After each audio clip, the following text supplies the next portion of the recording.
Media వారందరికీ నా ధన్యవాదాలు తెలుపుకుంటున్నాను ముందుగా.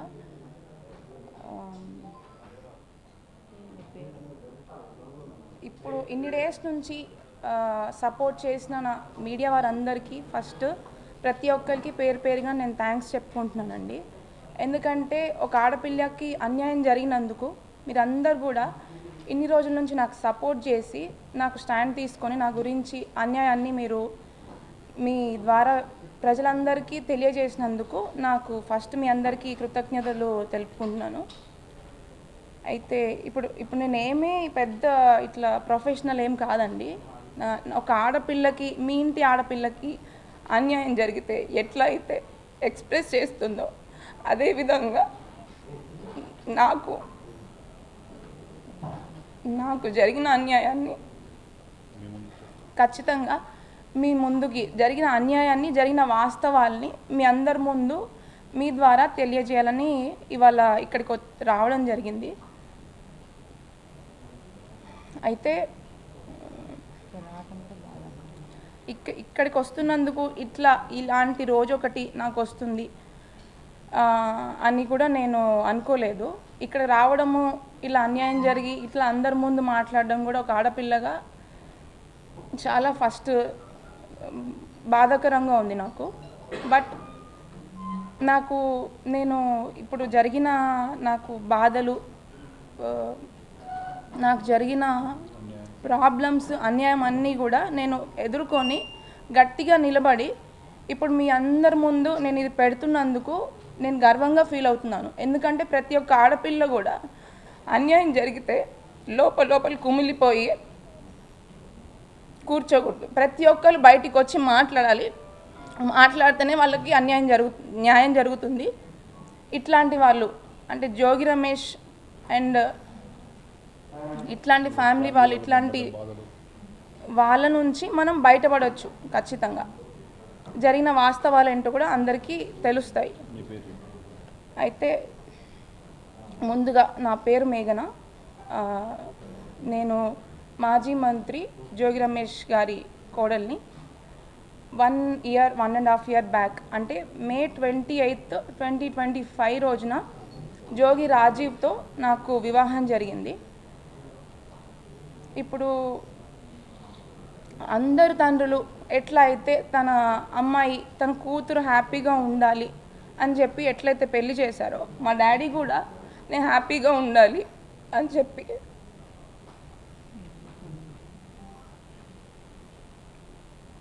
ఎంతో కష్టపడి తన స్తోమతకి మించి కూడా నేను హ్యాపీగా ఉంటాను ఆ ఇంటికి వెళ్తే అని చెప్పేసి జోగి రమేష్ గారి మీద నమ్మకంతో ఆ ఇంటికి నన్ను అప్పచెప్పాడు. కానీ ప్రతి ఆడపిల్లలాగానే నేను కూడా ఎన్నో ఆశలతో హ్యాపీగా ఉంటాను, ఒక కొత్త జీవితం ప్రారంభిస్తున్నాను అని చెప్పేసి ఎన్నో ఆశలతో నేను కూడా అడుగుపెట్టాను. కానీ అడుగుపెట్టిన కొన్ని రోజులకే చాలా ప్రాబ్లమ్స్ ఫేస్ చేయాల్సి వచ్చింది. కానీ ఫస్ట్ నేను చెప్పదలుచుకున్న విషయం ఏంటంటే, ఎవరైనా పెళ్ళి ఎందుకు చేస్తారండి? హ్యాపీగా ఉండాలి వాళ్ళ అమ్మాయి అబ్బాయి అని చెప్పి పెళ్లి చేస్తారు. బట్ జోగి రమేష్ గారు చేసిన ఉద్దేశం రాంగ్. ఫస్ట్ థింగ్ ఏంటంటే, ఒక పెళ్లి చేసుకున్న తర్వాత ఇద్దరి మధ్యలో గొడవలు వచ్చి విడిపోవడం అనేది కంప్లీట్ డిఫరెంట్ స్టోరీ. బట్ నా పెళ్ళి అట్లా జరగలేదు. ఖచ్చితంగా ఈ పెళ్ళి ఉండదు, ఇది ఉండే పెళ్ళి కాదు అని చెప్పి అతని కొడుకుకి ఉన్న ప్రాబ్లము ముందే అతనికి తెలిసే, ఖచ్చితంగా వాళ్ళ కుటుంబం మొత్తానికి తెలిసే నాకు ఈ పెళ్ళి చేశారు. ఖచ్చితంగా అది నేను 100కి 100% చెప్పగలను. పెళ్ళికి ముందు ఇలా తెలిసి ఒక అమ్మాయి గొంతుని కోయడం అనేది చాలా పెద్ద నేరము. ఇట్లా ఇప్పుడు తనకు కూడా ఒక కూతురు ఉంది, తనకు కూడా ఖచ్చితంగా కూతురు ఉంది. తన కూతురు కూడా ఇట్లా జరిగితే ఏం చేస్తారు? ఇప్పుడు ప్రజలందరికీ సహాయం చేసే ఒక వ్యక్తి, పబ్లిక్ పర్సన్, అతను పబ్లిక్ నాయకుడు. మరి తన ఇంట్లో ఆడపిల్లకి అన్యాయం చేశాడు తనే. మరి ఏం చేద్దాం అనుకున్నాడు ఆయన? ఏ ఉద్దేశంతో పెళ్లి చేశాడు? అండ్ నిన్న జరిగిన జోగి రమేష్ గారు జరిగిన ప్రెస్ మీట్లో ఒక విషయం చెప్పాడనమాట. మా ఇద్దరి మధ్యలో మనస్పర్ధలు గొడవలు రావడం వల్ల డిస్టర్బెన్సెస్ వచ్చి వాళ్ళు ఏదో విడిపోతున్నారు, బట్ ఇప్పుడు కూడా కలిసి ఉండాలని అనుకుంటున్నాను అంటున్నాడు. అసలు మా ఇద్దరి మధ్యలో ఏం గొడవలు వచ్చాయి? అసలు ప్రాబ్లం ఏంటి? నేను చేసిన తప్పేంటి? అసలు విషయాలను పక్కన పెట్టి పక్కదారి పట్టించడానికి ప్రయత్నించాడు అనమాట. అది క్లియర్గా మీ అందరికీ అర్థమవుతుంది ఖచ్చితంగా. ఇప్పుడు అసలు నిన్న మాట్లాడిన దాంట్లో నాకు అది చాలా, అంటే అసలు నేను ఇవాళ వచ్చి మీ అందరి ముందుకు నేను మాట్లాడాలి, మీడియాలోకి రావాలి అని ఏ ఆడపిల్ల అనుకోదు. బట్ నేను రావాల్సి వచ్చింది. ఎందుకంటే నిన్న జోగి రమేష్ గారు చేసిన కొన్ని వ్యాఖ్యల వల్ల నాకు చాలా, అంటే చాలా బాధ కలిగింది. ఎందుకంటే అతను చేసిన అన్యాయము, వాళ్ళ ఇంట్లో నేను ఎదుర్కొన్న సమస్యలను పక్కన పెట్టి ఆయన సింపతి గెయిన్ చేద్దాం అనుకుంటున్నారా, లేకపోతే ఇది రాజకీయ కోణంలోకి తీసుకొని వెళ్దాం అనుకుంటున్నారా అనేది నాకు అర్థం కావట్లేదు. బట్ ఉన్న వాస్తవాలేంటో, ఉన్న విషయాలేంటో మీ అందరికీ నేను ముందుగానే ఎఫ్ఐఆర్లో క్లియర్గా పొందుపరిచాను. అవి 100కి 100% వాస్తవాలు. అండ్ దానికి సంబంధించిన ఎవిడెన్స్లు కూడా నేను ప్రతి ఒక్కటి కోర్టు వారికి ప్లస్ పోలీస్ స్టేషన్లో నేను సమర్పించాను. తొందరలోనే ఆ విషయాలకు సంబంధించిన నిజాలు కూడా మీకు తెలుస్తాయి, బయటపడతాయి. బట్ ఏ కాన్ఫిడెన్స్తో నేను ఇచ్చానంటే, ఎప్పటికైనా న్యాయము ధర్మము అనేది కొంచెం లేట్ అయినా కూడా ఖచ్చితంగా గెలుస్తుంది అని గట్టి నాకు నమ్మకం ఉంది. అదే నమ్మకంతో నేను ముందుకెళ్ళాను. నేను ఇంకా కూడా ఎదుర్కొని ఖచ్చితంగా జయించిన తర్వాతనే నేను ఈ ఈ ఈ పోరాటాన్ని, ఈ న్యాయ పోరాటాన్ని ఆపుతాను, నాకు న్యాయం జరిగేంత వరకు. అయితే ఎవరైనా ఏం చేస్తారండి, నార్మల్గా పెళ్ళయి ఎన్నో ఆశలతో అడుగుపెట్టాను. ఫస్ట్ తగిలిన షాక్ ఏంటి అంటే, అబ్బాయికి రాజీవ్కి అసలు ఉన్న ప్రాబ్లం ఏంటి, మాకైన గొడవలు ఏంటి, ఆ విషయాలన్నిటినీ కూడా వాళ్ళకి తెలుసు. అయినా కూడా నేను ముందుగా మా మమ్మీ డాడీ కంటే ముందుగా వాళ్ళే మా మమ్మీ డాడీ అనుకొని, వాళ్ళే నా తల్లి తండ్రి అనుకొని వాళ్ళకే చెప్పుకున్నాను నా కష్టాలన్నీ కూడా. ఇట్లా జరుగుతుంది, ఇలా జరుగుతుంది, ఇట్లా నాతో సరిగ్గా ఉండట్లేదు అని చెప్పి. కానీ మమ్మల్ని ఇద్దరిని పక్కన కూర్చోబెట్టి ప్రాబ్లం ఏంటి అని అడగాల్సింది పోయి, మా అత్తగారు శకుంతల నాకు అదేంటి అదనపు కట్నం కోసము నన్ను అన్ని విధాలుగా ఇబ్బంది పెట్టారు, వాళ్ళ ఫ్యామిలీ అంతా కూడా. మీరు ఖచ్చితంగా అది మొన్న బయటికి వచ్చిన ఆడియోలు వీడియోల ద్వారా చూసే ఉంటారు నన్ను ఏ రకంగా ఇబ్బంది పెట్టారని. అయితే అవి కొన్ని మాత్రమే. ఇంకా కూడా నేను చేసిన ఒక్క విషయం ఏంటంటే, నాకు జరిగిన అన్యాయము, నేను ఎదుర్కొన్న ఇబ్బందులు ఖచ్చితంగా అతను పొలిటికల్ బ్యాక్గ్రౌండ్ అండి. మాది అసలు పొలిటికల్ బ్యాక్గ్రౌండ్ కాదు, మాది కంప్లీట్గా బిజినెస్ బ్యాక్గ్రౌండ్. మాకు పొలిటికల్కి బిజినెస్కి అసలు సంబంధం లేదు. సో నేను అదేవిధంగా మా అత్తమ్మ మామయ్యకి నాకున్న ప్రాబ్లమ్స్ని చెప్తే అది పక్కన పెట్టి, మీరు విన్నట్టు మొన్న ఆడియోలో ఇన్నోవా పెళ్ళైన కొత్తలోనే అండి, మాది May 28, 2025కి పెళ్ళైతే నెక్స్ట్ ఒక 1 monthలోనే ఆషాఢం రావడం జరిగింది. అయితే వెళ్ళే ముందే 1 weekలోనే నాకు ఫస్ట్ షాక్ రాజీవ్తో తగిలింది. దాని తర్వాత ఇప్పుడు అది వెళ్ళి వాళ్ళకి చెప్పితే, అదనపు కట్నము డబ్బులు తీసుకొని వస్తే నువ్వు హ్యాపీగా ఉంటావు, అతనికి ఇంకా మీరు విన్నట్టు నువ్వు అతనికి ఫీలింగ్స్ వస్తాయి అనేలాంటి బాధాకరమైన విషయాలు మాట్లాడింది. ఒక ఆడదానిగా ఒక తల్లి స్థానంలో ఉండి అర్థం చేసుకుంటుందేమో, తనకు కూడా ఒక ఆడపిల్ల ఉంది కదా అని అనుకున్నాను. బట్ అది కంప్లీట్గా ఆపోజిట్ అని చెప్పేసి నాకు పూర్తిగా అర్థమైపోయింది. అదే కాకుండా నాకు తగిలిన ఇంకొక షాక్ ఏంటంటే, నాకు పెళ్ళికి ముందు వీళ్ళు హిందూస్ అని చెప్పేసి పెళ్లి చేశారు. కానీ పెళ్ళైన వెంటనే నాకు తెలిసిన విషయం ఏంటంటే వీళ్ళు క్రిస్టియన్స్. వాళ్ళు లోపల ఎట్లాంటి హిందువులకి సంబంధించిన పూజలు కానీ హిందూ కార్యక్రమాలు కానీ అంటే బయట పబ్లిక్లో మరి ఏం చేస్తున్నారు, ఏం పూజలు చేస్తున్నారు, ఎక్కడికి వెళ్తున్నారు అనేది నాకు సంబంధం లేదు. నేను ఇంటి కోడల్ని, ఇంట్లో ఏమైతే ఫాలో అవుతున్నారో వాటిని నేను పరిగణనలోకి తీసుకుంటాను. అక్కడికి వెళ్ళిన వెంటనే వాళ్ళ ఇంట్లో ఒక పూజ గది లేదు. బట్ మేము పెళ్లి చూపులకు వచ్చే ముందు అక్కడ మాకు తగ్గట్టుగా అన్ని ఫోటోలు అరేంజ్ చేసి మమ్మల్ని మోసం చేసి మమ్మల్ని పెళ్ళి వరకు తీసుకొచ్చి పెళ్ళి చేశారు. అది ఇవి ఇప్పుడు అబ్బాయితో ఒకటైతే సెకండ్ది వచ్చేసి క్రిస్టియన్స్ అని చెప్పేసి తెలియకుండానే పెళ్ళి చేసి, నేను క్రిస్టియానిటీ ఫాలో అవటం అనేది నేను తప్పుగా పరిగణించట్లేదండి. ఎవరి దేవుని వాళ్ళు రెస్పెక్ట్ చేస్తారు. బట్ చెప్పకుండా పెళ్లి చేసి మోసం చేసిందే కాక బలవంతం చేయడం అనేది ఇంకొక తప్పు. అవన్నిటిని నేను ఎఫ్ఐఆర్లో క్లియర్గా చెప్పినా చెప్పకున్నా ఇప్పుడు డైరెక్ట్గా మీకు ప్రతి ఒక్కరికి నా బాధ అర్థమవుతుంది అని చెప్పి ఇప్పుడు ఇంకొకసారి మీకు అందరికీ చెప్పుకుంటున్నాను. ఎందుకంటే అవన్నీ కూడా నేను చెప్పిన దాంట్లో 100కి 100% ట్రూత్. అది ఆధారాలు కూడా ఇంకా కూడా దానికి సంబంధించిన ప్రతి ఒక్క ఆధారం నేను ఎఫ్ఐఆర్లో ఉంచిన ప్రతి ఒక్క అక్షరానికి నాకు దానికి సరైన ఆధారాలు ఇంకా కూడా ఉన్నాయి. అవి కూడా మీకు అర్థమయ్యేటట్టు నా మీద ఫ్యూచర్లో తప్పుడు ప్రచారాలు ఇదంతా ఏదో రాజకీయం కోసం చేస్తుంది అని చెప్పి డైవర్ట్ కాకుండా నా దగ్గర ఇంకా కూడా ఎవిడెన్స్ ఉన్నాయి. వాటిని అన్నిటిని కూడా మీకు తొందరలోనే సమయాన్ని బట్టి మీకు ఖచ్చితంగా వాటిని మేము తీసుకొద్దామని అనుకుంటున్నాము. అండ్ ఇది ఫస్ట్ అయితే. సెకండ్ వాళ్ళదైతే ఇంకొకటి వచ్చి అసలు ఉన్న ప్రాబ్లమ్స్ని పక్కన పెట్టేసి ఆమె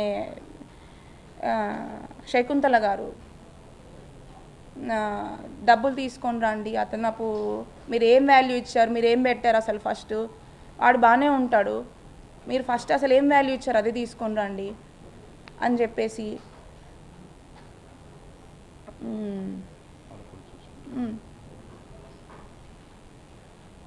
చెప్పేసి అన్ని రకాలుగా. అండ్ నేను ప్రతి ఒక్క రోజు అక్కడ ఆవిడ బైబిల్ చదువుతున్నా నేను వాటిని అన్నిటినీ నేను ప్రతి ఒక్కదాన్ని నేను రెస్పెక్ట్ చేస్తాను ఖచ్చితంగా. బట్ నన్ను బలవంతం చేయడం అనేది ఖచ్చితంగా 100కి 100% తప్పు. అండ్ మా దేవుళ్ళని ఇప్పుడు నేను వాళ్ళని బతిలాడుకోగా నాకు ఒక 3rd ఫ్లోర్లో ఒక పూజ గది పెట్టారు. దాంట్లో కనీసం నేను అగరబత్తులు వెలిగించి గంట కొట్టాలన్నా కూడా చాలా భయపడేదాన్ని. ఎందుకంటే ఆమె ఆ టైంలో చేసిన నాకు ఆ వ్యాఖ్యల వల్ల ఫస్ట్ నాకు పూజ చేయాలన్నా కూడా దాంట్లో భయమేది. ఎందుకంటే ఆమె ఎట్లాంటి వ్యాఖ్యలు చేసిందంటే, అసలు మీ దేవుళ్ళు కూడా దేవుళ్ళేనా, అసలు ఇద్దరు అంటే నాకు శివుడు అంటే చాలా ఇష్టం అనమాట. ఎప్పటి నుంచో చిన్నప్పటి నుంచి నేను అక్కడ కూడా వెళ్ళిన తర్వాత ఆ దేవుడినే పూజించుకున్నాను. ఆ దేవుళ్ళ గురించి కూడా అసలు ఇద్దరు వైఫ్లు ఉంటారు, ఇద్దరు పిల్లలు ఉంటారు, వాళ్ళకు కూడా అన్ని మనుషుల్లాగానే అన్నీ ఉన్నాయి. అసలు వాళ్ళ దేవుళ్ళు ఎట్లా అవుతారమ్మా? ఇప్పుడు నువ్వు పూజ చేసావు, ప్రసాదం పెడితే దేవుడు తినేస్తాడా అని చెప్పి ఇట్లాంటి మాటలు మాట్లాడడం కూడా చాలా తప్పు. ఫస్ట్ థింగ్ ఆమె ఇంకా నువ్వు హిందువు, మీ దేవుడిని నమ్ముకున్నావు కాబట్టి నీకు ఇట్లా అయిందేమో, మా దాంట్లోకి వచ్చేసేయి అని చెప్పి ఇట్లాంటి మాటలు మాట్లాడేదన్నమాట. నేను ఎప్పుడు కూడా వాళ్ళ దేవుళ్ళని అయితే నేను తప్పుపట్టలేదు. ఎవరి దేవుడు వాళ్ళకి, ఎవరి దేవుళ్ళు వాళ్ళకే గొప్ప. నేను మీ దేవుడిని రెస్పెక్ట్ చేస్తాను, మీరు మా దేవుడిని కూడా అంతే రెస్పెక్ట్ చేయాలని చెప్పి నేను అనుకునేదాన్ని. అయితే పెళ్ళైన తర్వాత కూడా వీటన్నిటినీ కూడా నేను ఎదుర్కోవడానికి కారణము, అన్నిటిని కూడా తట్టుకోవడానికి కారణం ఏంటంటే, ఒక ఆడపిల్లగా ఇట్లా బయటికి రావాలి, ప్రతి ఒక్కళ్ళ దగ్గర లో ఫోకస్ అవ్వాలి అని చెప్పి ఏ ఆడపిల్ల అనుకోవద్దు. మీకు కూడా ఖచ్చితంగా ఇక్కడికి వచ్చిన వాళ్ళందరికీ కూడా ఆడపిల్లలు ఉండే ఉంటారు. మీ ఆడపిల్లకి ఈ పరిస్థితి వస్తే ఖచ్చితంగా మీ ఆడపిల్లలని అయితే ఈ పరిస్థితి రావాలి, ఇలా వచ్చి బయటికి వచ్చి ఇట్లా ఫోకస్ అవ్వాలి, ఇట్లా అన్యాయం గురించి మాట్లాడాలి అని అయితే మీరు ఖచ్చితంగా అనుకోరు. ఫస్ట్ ఎవరైనా ఆ పరిస్థితి వరకు తెచ్చుకోరు. బట్ మేము అనుకోకుండా వాళ్ళ మీద నమ్మకంతో పెళ్లి చేసుకున్నందుకు మాకు ఈ పరిస్థితి మా డాడీకి, మా మమ్మీకి, మా కుటుంబం అందరికీ కూడా వచ్చింది. అయితే దీనికి ఖచ్చితంగా ఈ అన్నిటికీ కూడా మీ అందరు కూడా ఫ్యూచర్లో కూడా ప్రతి ఒక్కల సపోర్ట్ నాకు ఉంటుందని నేను మనస్ఫూర్తిగా కోరుకుంటున్నాను. ఇక్కడ ఇంకొక విషయం ఏంటి అంటే, ఇంకొక విషయం చెప్దాం అనుకున్నాను.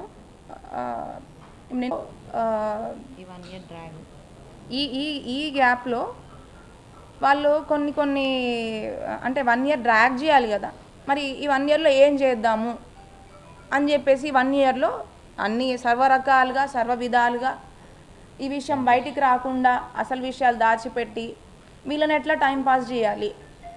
ఎందుకంటే మొహం మీద వెంటనే మాకు మీ అమ్మాయి నచ్చలేదు, మాకు వద్దు అని చెప్పినారు అనుకోండి, మా తప్పైతే ఏం లేదు. మరి ఇంకేం రీజన్ చెప్పి వీళ్ళని వదిలించుకోవాలి? తప్పైతే 100కి 100% మా వైపే ఉంది, జోగి రమేష్ గారి వైపు, రాజీవ్ వైపే ఉంది అని తెలిసి పెళ్లి చేశారు. మరి వీళ్ళని ఎట్లా డ్రాగ్ చేయాలి, దీన్ని ఎట్లా కంటిన్యూ చేయాలి అని చెప్పేసి ఏం చేశారంటే, అసలు విషయాలన్నీ కూడా మా మమ్మీ వాళ్ళు ఏంటి అసలు అమ్మాయికి సరిగ్గా ఉండట్లేదు, అబ్బాయి సరిగ్గా ఉండట్లేదు, సరిగ్గా కలిసి ఉండట్లేదు అని చెప్పి మా మమ్మీ వాళ్ళు క్వశ్చన్ చేశారు. వచ్చారు, అడిగారు. దానికి వాళ్ళు ఇచ్చిన ఆన్సర్ ఏంటంటే, సరే అండి మేము సెట్ చేస్తాము, మేము ట్రీట్మెంట్ ఇప్పిస్తాము అబ్బాయికి అని చెప్పేసి, కానీ మీ అమ్మాయి ఇక్కడ ఉంటే నామోషిగా ఫీల్ అవుతున్నాడేమో అని చెప్పేసి నన్ను పెళ్ళైన స్టార్టింగ్లోనే నేను ఏదైతే చెప్పానో పెళ్ళైన 20 రోజులన్నా ఫస్ట్ నన్ను అట్లా పంపించేశారు. నన్ను పంపించేసి ఇంకా అప్పటి నుంచి ఇప్పటి వరకు కూడా నేను మధ్యలో వెళ్ళి ఒక చుట్టంలాగా ఒక 2 times వెళ్ళేసి వచ్చాను. దాంట్లో ఒకసారి ఏంటంటే ట్రీట్మెంట్ ఇంకెన్ని మంత్స్ పడుతుంది, ఎంత టైం వెయిట్ చేయాలి. మా మమ్మీ డాడీ కూడా కొత్తగా పెళ్ళయింది అమ్మాయికి, మరి 2 రోజులు మేము నా కూతుర్ని ఇంట్లో పెట్టుకొని మేము ఇట్లా బాధపడుతూ ఉండాలి, మేము కూడా ఎన్నో ఆశలతో మంచిగా ఉంటుందని చెప్పి పెళ్లి చేశాం కదా. నా కన్న తండ్రిగా కన్న కూతురిగా మా కూతుర్ని ఇట్లా అందరూ కూడా క్వశ్చన్ చేస్తున్నారు, మరి మా అమ్మాయి తప్పేముందో, పెళ్ళైన కొత్తలే ఎందుకు తీసుకొని వచ్చి ఇంట్లో పెట్టారనే క్వశ్చన్స్ రేజ్ అవుతున్నాయి. కాబట్టి అసలు విషయం అంటే అప్పటికి మేము బయటికి చెప్పుకోలేదు. అన్ని మంత్స్ నన్ను పంపించిన తర్వాత కూడా కొన్ని మంత్స్ వరకు నేను మా ఇంట్లోనే ఉండాల్సి వచ్చింది. అప్పటి వరకు మా మమ్మీ డాడీ కూడా బయటకి ఎవరికి చెప్పుకోలేదు, ఇట్లా ప్రాబ్లం వచ్చింది అని చెప్పి. ట్రీట్మెంట్ కోసం అని చెప్పి వెయిట్ చేసాము. ఆ ట్రీట్మెంట్ అయిపోయిన తర్వాత ఒక 4 months మీ అందరికీ తెలిసినట్టుగా అతను లిక్కర్ కేసు అనేది ఒక 3 to 4 months వేస్ట్ అయింది. ఒక 3 months వచ్చేసి లిక్కర్ కేసులో వాళ్ళు జైల్లో ఉండడం జరిగింది. వాళ్ళ తమ్ముడు రాము అండ్ రమేష్ గారు కూడా జైల్లో ఉండడం జరిగింది. ఆ 3 months తర్వాత ఇంకొక 1 month వచ్చేసి వాళ్ళు పాపము చాలా ఇబ్బంది పడ్డారు ఆ 3 monthsలో. కాబట్టి పరామర్శ కోసం జగన్ గారు కూడా వీళ్ళందరూ కూడా వచ్చి పాపం వాళ్ళని పరామర్శించారు. బట్ దాని వెనక నాకు ఎన్నో ఇబ్బందులు అయినాయి, అవి ఎవ్వరికీ తెలీదు. బట్ నన్ను కనీసము ఇబ్బంది పెట్టిన వాళ్ళు ఆ సొంత నా అత్త మామ, నా ఆడపడుచు కానీ, నా భర్త కానీ, వాళ్ళ తమ్ముడు కానీ, లేకపోతే ముందు నుంచి ఈ పెళ్ళికి ముందు నుంచి వాళ్ళ పెద్దలుగా ఉన్న వాళ్ళ కుటుంబ సైడ్ నుంచి పెద్దలుగా ఉన్న జోగి రాము, వాళ్ళ తమ్ముడు జోగి రాము కానీ, స్వామి కానీ, వీళ్ళందరూ ఎవ్వరు కూడా మరి ట్రీట్మెంట్ కోసం అని చెప్పేసి నన్ను పంపించేసిన తర్వాత నన్ను పట్టించుకున్న వాళ్ళు ఎవ్వరు లేరు. వాళ్ళ పనులలో వాళ్ళు ఉన్నారు, వాళ్ళ రాజకీయాలలో వాళ్ళు ఉన్నారు. మీరు అబ్జర్వ్ చేస్తే పెళ్ళయింది 28th Mayన, ఎక్కడ కూడా నేను ఏ వీడియోలో కూడా ఎక్కడ కూడా నేను కనిపించలేదు. ఎందుకంటే నన్ను పంపించేశారు, ట్రీట్మెంట్ అనే పేరుతో నన్ను పంపించేశారు అక్కడికి. అది రోజులు అని చెప్పి రోజులు కాస్త నెలలు కాస్త సంవత్సరం కాక సంవత్సరంన్నర నుంచి ఈ రోజు వరకు కూడా మేము ఇబ్బంది పడుతూనే ఉన్నాము. ఏ రోజు కూడా మమ్మల్ని ఇబ్బంది పడుతున్నందుకు మాకు ఫోన్ చేసి ఎట్లా ఉన్నావమ్మా, ఏమున్నా, అసలు ఉన్నావా లేవా అని నన్ను పట్టించుకున్న వాళ్ళు లేరు. జోగి రమేష్ గారు కానీ వాళ్ళ ఫ్యామిలీ మెంబర్స్ కానీ ఎవరు కానీ వాళ్ళ ఆనందాల్లో, వాళ్ళ సంతోషాల్లో, వాళ్ళ రాజకీయాల్లో, వాళ్ళ సెలబ్రేషన్స్లో వాళ్ళు కంటిన్యూ చేసుకుంటూ ఉన్నారు. సో బట్ ఆ 1.5 year నుంచి నేను కానీ, మా డాడీ కానీ, మా మమ్మీ కానీ